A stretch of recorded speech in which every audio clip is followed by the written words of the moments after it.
এটা আল্লাহর আগুন, নারুল্লাহিল মুকাদা আল্লাতী তাত্তালিউ আলাল আফইদা, যেটা কলিজার মধ্যে যে ধরে যায়। দুনিয়ার আগুন হাতে লাগলে হাত জ্বলে, পায়ে লাগলে পা জ্বলে। জাহান্নামের আগুন দেহের যেই জায়গায় লাগুক না কেন, সাথে সাথে কলিজাটা জ্বলে ছাই হয়ে যাবে। নারুল্লাহিল মুকাদা আল্লাতী তাত্তালিউ আলাল আফইদা, জাহান্নামের আগুন গায়ে লাগলে আপনার কলিজা পুড়ে ছাই হয়ে যাবে। ওই জাহান্নামে আমরা যেতে চাই? আমরা তো সবাই মিলে নাশিদ গাইলাম, জান্নাতে আমরা একা যাব না, সবাই মিলে যাব। ওই জাহান্নাম থেকেও সবাই মিলে বাঁচার দরকার আছে না নাই?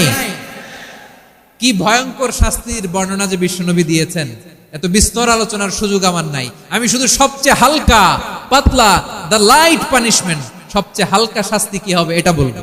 বিশ্বনবী বলেন, ইন্না আহওয়ানা আহলিন নারি আযাবান ইয়াউমাল কিয়ামাতি লা রাজুলুন তুদাউ ফি আখমাসি কদামাইহি জামরাতান ইয়াগলি মিনহুমা দিমাগু। জাহান্নামের সবচেয়ে হালকা আযাব কি হবে শোনো। সবচেয়ে ভারী না হালকা? সবাই বলুন, জাহান্নামের সবচেয়ে কঠিন আযাব না হালকা? জাহান্নামের সবচাইতে হালকা আযাব হলো ওই ব্যক্তির আযাব যার পায়ে দুটো জাহান্নামের আগুনের জুতা পুড়িয়ে দেয়া হবে। ওই আগুনের উত্তাপে তার মাথার মগজগুলো ভাতের মারের মতো টপ টপ টপ টপ করে বেয়ে বেয়ে পড়বে। নাউজুবিল্লাহ পড়বেন না? আচ্ছা প্রিয় সিলেট, আওয়াজ করে বলেন, এইটা যদি সবচেয়ে লাইট পানিশমেন্ট হয়, সবচেয়ে হালকা পাতলা সহনীয় আযাব যদি হয়, তাহলে ভয়ঙ্করতম আযাবের কি অবস্থা হবে? আমরা কি ওই জাহান্নামে যেতে চাই? জাহান্নামের অবস্থা এত ভয়ঙ্কর হবে, জাহান্নামের ভেতরে লক্ষ লক্ষ কোটি কোটি কাফির মুশরিককে দেওয়ার পরেও জাহান্নাম বলবে হাল মিন মাজিদ, আরো আছে নাকি, আরো দাও। কোটি কোটি কাফেরের দল, মুশরিকের দল, সীমা লঙ্ঘনকারী দল, তাদেরকে যখন জাহান্নামে ফেলা হবে, বড় বড় পাথর খণ্ড জাহান্নামে ফেলা হবে, তারপরও জাহান্নাম বলবে হাল মিন মাজিদ, আরো আছে নাকি, দাও, আরো দাও, আরো দাও। আমার ক্ষুধা নিবারণ হয় নাই। জাহান্নামে তো উত্তপ্ত হবে, জ্বলন্ত হবে, ভয়ঙ্কর হবে। জাহান্নামের এক অংশ আরেক অংশকে খেয়ে ফেলবে। আল্লাহু আকবার। ফেরেশতারাও টালমাটাল হয়ে যাবে। জাহান্নামের রক্ষী ফেরেশতারা কি করবে তারা নিজেরাও বুঝতে পারবে না। কোটি কোটি মুশরিক কাফেরদেরকে জাহান্নামে নিক্ষেপ করার পরেও জাহান্নাম ঠান্ডা হবে না, শান্ত হবে না, বলবে হাল মিন মাজিদ, আরো আছে নাকি, আরো দাও। তখন আল্লাহ তাআলার কুদরতি পা জাহান্নামের ভেতরে ঢুকিয়ে দিবেন। সুবহানাল্লাহ পড়তে পারলেন না মজা করে? কোনো কিছুতেই যখন জাহান্নামকে শান্ত করা যায় না, আল্লাহ তাআলা তার কুদরতি পা জাহান্নামে ঢুকিয়ে দিবেন। দেওয়ার সাথে সাথে জাহান্নাম থেকে আওয়াজ। আবার আমরা যখন দোয়া পড়ি, আমরা পড়ি রব্বানা আতিনা ফিদ দুনিয়া হাসানাতাও ওয়া ফিল আখিরাতি হাসানাতাও ওয়া কিনা আযাবান নার। আল্লাহ দুনিয়ার কল্যাণ দাও, আখিরাতের কল্যাণ দাও, জাহান্নামের আগুন থেকে বাঁচিয়ে দাও। পড়ে আমিন। ওয়া কিনা আযাবান নার মানে কি? আল্লাহ তুমি আমাদেরকে বাঁচাও আগুনের শাস্তি থেকে। এটা বিশ্বনবীর সবচাইতে প্রিয় দোয়া ছিল। নবী যখন তাওয়াফ করতেন, প্রতিটা তাওয়াফে তিনি এই দোয়াটা পড়তেন। রুকনে ইয়ামানি থেকে হাজরে আসওয়াদে যখন তিনি যেতেন, এই দোয়াটা পড়তেন, রব্বানা আতিনা ফিদ দুনিয়া হাসানা ওয়া ফিল আখিরাতি হাসানা ওয়া কিনা আযাবান নার। আল্লাহ দুনিয়ার কল্যাণ দাও, আখিরাতের কল্যাণ দাও। আল্লাহ জাহান্নামের আগুনের শাস্তি থেকে তুমি আমাদেরকে বাঁচাও। আওয়াজ করে সবাই পড়ুন আমিন। তাহলে বিশ্বনবী ওই জাহান্নামের ব্যাপারে আমাদেরকে সতর্ক করেছেন। এজন্য আল্লাহ তাআলা বিশ্বনবীর নাম দিয়েছেন নাযীর, সতর্ককারী, ওয়ার্নার। আল্লাহ বলেছেন, নবী আপনারে আমি শাহিদ মানে সাক্ষ্যদাতা বানালাম, মুবাশশিরান আপনারে আমি সুসংবাদ দাতা বানালাম, নাযীরা আপনারে আমি সতর্ককারী বানালাম। 4 নম্বরে ওয়াদাইয়ান ইলাল্লাহি বিইذনিহি, আপনারে আমি দাঈ ইলাল্লাহ বানালাম। সুবহানাল্লাহ পড়েন। আপনাদের মনোযোগ আছে না গেছে? মাশাআল্লাহ মনোযোগ আছে তো। আমি তো ভাবছি বোরিং হয়ে গেছে। স্লোগান দিতে মন চাচ্ছে। ওকে, স্লোগান ইজ অন।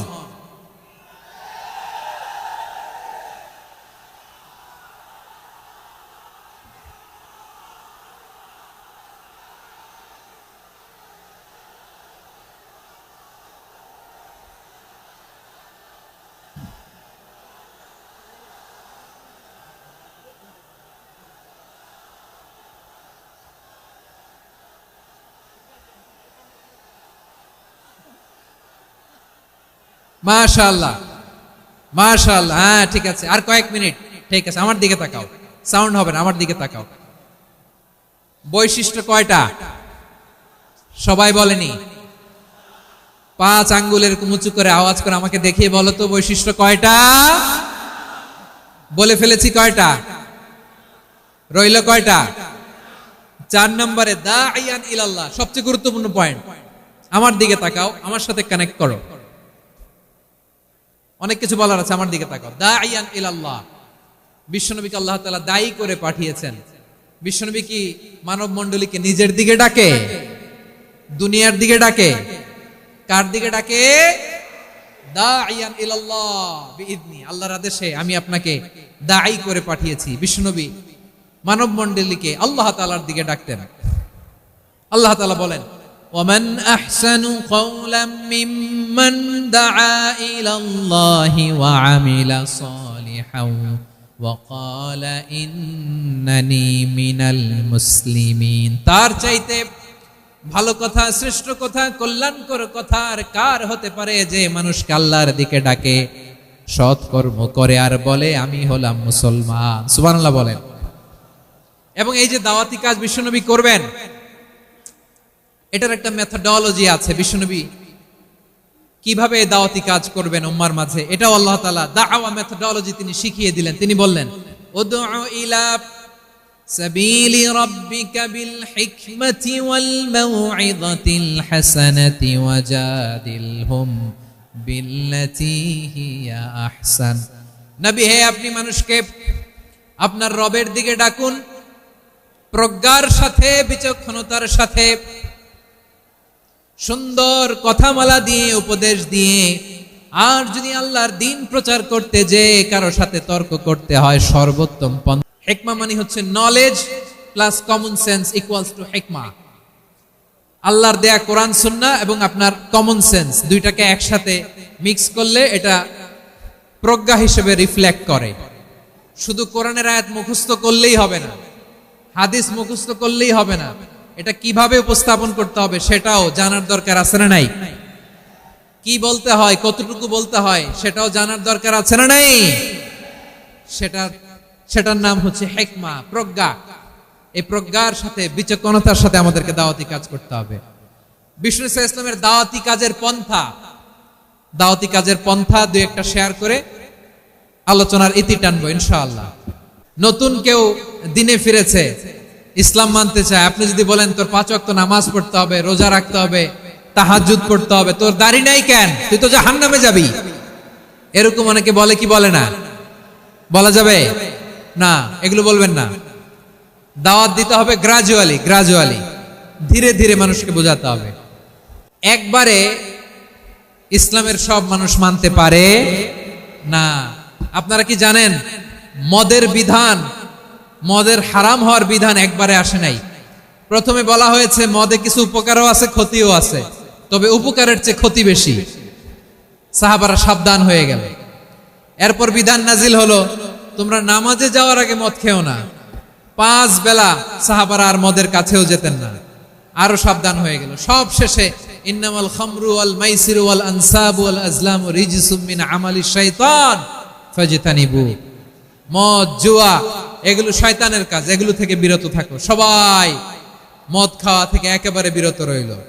মদের মটকা হাড়ি ভেঙে সবাই মদিনার রাস্তায় ঢেলে দিল। মদের পানিতে পুরো মদিনার অলি গলি সয়লাভ হয়ে গেল। বলেন সুবহানাল্লাহ। তাহলে মদ কি একবারে হারাম হয়েছে? প্রিয় সিলেট, আওয়াজ করে বলেন, মদের বিধান, হারাম হওয়ার বিধান এটা কি একবারে হয়েছে? কেউ যদি ইসলাম মানতে চায়, একবারে তাকে সবকিছু চাপিয়ে দেয়া যাবে না। আমাদের কাছে অনেকে আসে, আয়সা বলে, হুজুর আমার মেয়েটা পর্দা করে না, হুজুর পর্দা করে না, ওর জন্য দোয়া করেন। তা আমি বলি বয়স কত? বলে 22। তো 22 বছর বয়সে আগে কি করছেন? আগে পর্দা করাইছেন? না, করাই নাই। তো এখন তো আর হবে না। এখন তাকে আস্তে আস্তে বুঝান যে মা শালীন পোশাক পরো, একটু শালীন, যেমন আছো তেমনই থাকো, শালীন পোশাক। শালীনে অভ্যস্ত হলে বুঝান, মারে একটু মাথায় কাপড় দাও, একটু হিজাব করো। ওইটাতে অভ্যস্ত হয়ে গেলে এরপরে তাকে নেকাবের দিকে আপনি আহ্বান করেন। ওইটাতে অভ্যস্ত হয়ে গেলে হাত মোজা পা মোজা যদি করতে চায়, এইভাবে গ্রাজুয়ালি আগাতে হবে। প্রিয় ভাইয়েরা, বিশ্বনবী সাল্লাল্লাহু আলাইহি ইসলামের জীবনী, ওনার বায়োগ্রাফি নিয়ে কথা বলাটা দুষ্কর, কারণ এটার কোনো শেষ নাই, কুল নাই, কিনারা নাই, বিয়ন্ডলেস, বাউন্ডলেস, বটমলেস। সুবহানাল্লাহ বলেন। কারণ তিনি তো এমন নবী যিনি হ্যাঁ বললে এটা শরীয়তে হালাল হয়ে যায়। নবীর মুখ দিয়ে যদি বের হয় হ্যাঁ, নাম, ইয়েস, তাহলে এটা হালাল। ঠিক কিনা বলেন? এ নবীর মুখ দিয়ে যদি না বের হয় যে না, নো, তাহলে এটা শরীয়তে হারাম হয়ে যায়। কেমন নবী আমরা পেয়েছি, যিনি হ্যাঁ বললে হালাল, না বললে হারাম, যিনি সাব্বাবা, এই আঙ্গুলি উপরের দিকে উঁচু করলে চাঁদ ভেঙে 2 টুকরা হয়ে যায়, যে নবী জমিন থেকে পা উঁচু করলে আল্লাহর আরশে মেরাজে চলে যায়। এমন নবীর উম্মত আমরা হয়েছি। যে নবীকে বাদ দিলে কোরআন বোঝা যায় না, কারণ এ নবীর উপরই কোরআন নাজিল করেছে কে? এ নবীকে বাদ দিলে হাদিস বোঝা যায় না, কারণ হাদিস তো এ নবীর মুখনিসৃত পবিত্র বাণী। সুবহানাল্লাহ পড়েন। এ নবীকে বাদ দিলে জান্নাত চিনা যায় না, কারণ জান্নাত তিনি চাক্ষুষ দেখে এসে আমাদেরকে মেরাজ শেষে বর্ণনা করে শুনিয়েছেন। এ নবীকে বাদ দিলে জাহান্নাম চেনা যায় না, এ নবীকে বাদ দিলে আমার রবকে চেনা যায় না। ঠিক কিনা বলেন? তো বিশ্বনবীর 5টি বৈশিষ্ট্যের কথা আল্লাহ তাআলা এই সূরাতে উল্লেখ করেছেন। আল্লাহ রাসূল সাল্লাল্লাহু আলাইহি ওয়াসাল্লাম যখন মক্কাতে দাওয়াত দিচ্ছিলেন, মক্কার কুরাইশরা নানাভাবে বিষ্ণু ঈসা ইসলামকে কষ্ট দিচ্ছিল, নানাভাবে ট্যাগিং করছিল, মিথ্যা অপবাদ দিচ্ছিল। কখনো কখনো তারা বিশ্বনবীকে বলছিল মিথ্যাবাদী, কাযযাব। কখনো বলছিল যে তুমি হচ্ছে জাদুকর, সাহির। কখনো বলেছে শায়ের, মুহাম্মদ তুমি কবি। কখনো বলেছে কাহেন, মুহাম্মদ তুমি গণক। এবং কখনো বলেছে মুহাম্মদ তুমি হচ্ছে মাজনুন, মানে পাগল। আওয়াজ করে সবাই পড়ুন নাউযু বিল্লাহি মিন যালিক। তাহলে বিশ্বনবীকে মৌলিকভাবে এই 5টি অপবাদ দিয়েছে। আমার কলেজা টুকরা সিলেটের ভাইরা, বিশ্বনবীর ব্যাপারে মিথ্যা অপবাদ মৌলিকভাবে দিয়েছে কয়টি? 5টি। বলেছে তুমি মিথ্যাবাদী, বলেছে তুমি গণক, তুমি কবি, তুমি পাগল, তুমি জাদুকর। বিশ্বনবীকে যে এই 5টি অপবাদ দেয়া হলো, আল্লাহ তাআলা এটা সহ্য করেননি। এই 5টি অপবাদের বিপরীতে আল্লাহ তাআলা বিশ্বনবীর 5টি চমৎকার বৈশিষ্ট্য উল্লেখ করে সূরাতুল আহজাবের 2টি আয়াত নাজিল করেছেন। আওয়াজ করে পড়েন আল্লাহু আকবার। 5টি চমৎকার বৈশিষ্ট্য সূরাতুল আহজাবের ভেতরে রব্বুল আলামিন উল্লেখ করে আমাদেরকে জানিয়ে দিচ্ছেন, ইয়া আইয়ুহান নাবিয়্যু ইন্না আরসালনাকা শাহিদান ওয়া মুবাশশিরান ওয়া নাযীরা ওয়া দাঈয়ান ইলাল্লাহি বিইذনিহি ওয়া সিরাজাম মুনীরা। পড়েন আল্লাহু আকবার। রব্বুল আলামিন ডেকে বলেন, ও নবী, নিশ্চয় আমি আপনাকে সাক্ষ্যদাতা রূপে প্রেরণ করেছি, সুসংবাদদাতা রূপে প্রেরণ করেছি, সতর্ককারী রূপে প্রেরণ করেছি, আল্লাহর দিকে আহ্বানকারী রূপে প্রেরণ করেছি, আর আলো দানকারী চেরাগ রূপে, প্রদীপ রূপে প্রেরণ করেছি। পড়েন সুবহানাল্লাহ। 5টা বৈশিষ্ট্য। 1 নম্বরে আল্লাহ তাআলা বলেন, হে নবী, নিশ্চয় আমি আপনাকে সাক্ষ্যদাতা হিসেবে প্রেরণ করেছি। সাক্ষ্যদাতা, বিষ্ণু ঈসা ইসলাম সাক্ষ্য দিবেন, এজন্য শাহিদ। শাহিদ মানে সাক্ষ্যদাতা। আওয়াজ করে বলুন, শাহিদ মানে কি? তিনি সাক্ষ্য দিবেন। মুবাশশির, 2 নম্বর বৈশিষ্ট্য হচ্ছে তিনি মুবাশশির। মুবাশশিরুম বিরাহমাতিল্লাহি ওয়া বিল জান্নাহ। তিনি আল্লাহর রহমতের সুসংবাদ দেন, তিনি আল্লাহর জান্নাতের সুসংবাদ দেন। সুবহানাল্লাহ পড়েন। 3 নম্বর বৈশিষ্ট্য হচ্ছে নাযীর, তিনি সতর্ককারী, ওয়ার্নার। তিনি সাবধান করতে এসেছেন, রিমাইন্ডার দিতে এসেছেন যে আল্লাহর পথে যদি না চলো, শিরকি কাজ যদি না থামাও, তাহলে এমন আযাব আসবে আল্লাহর পাকড়াও থেকে তুমি বাঁচতে পারবে না। তিনি নাযীর। বিষ্ণু ঈসা ইসলামের 4 নম্বর বৈশিষ্ট্য হচ্ছে দাঈয়ান ইলাল্লাহ, তিনি আল্লাহর দিকে আহ্বানকারী। এই যে আমরা আমাদেরকে পরিচয় দেই যে আমরা দাঈ, বলি না? বলি যে উনি হচ্ছেন একজন দাঈ ইলাল্লাহ। বহু বচনে আমরা বলি আদ-দুআত ইলাল্লাহ। এটা কোরআনের এই আয়াত থেকে এসেছে। সুবহানাল্লাহ পড়েন।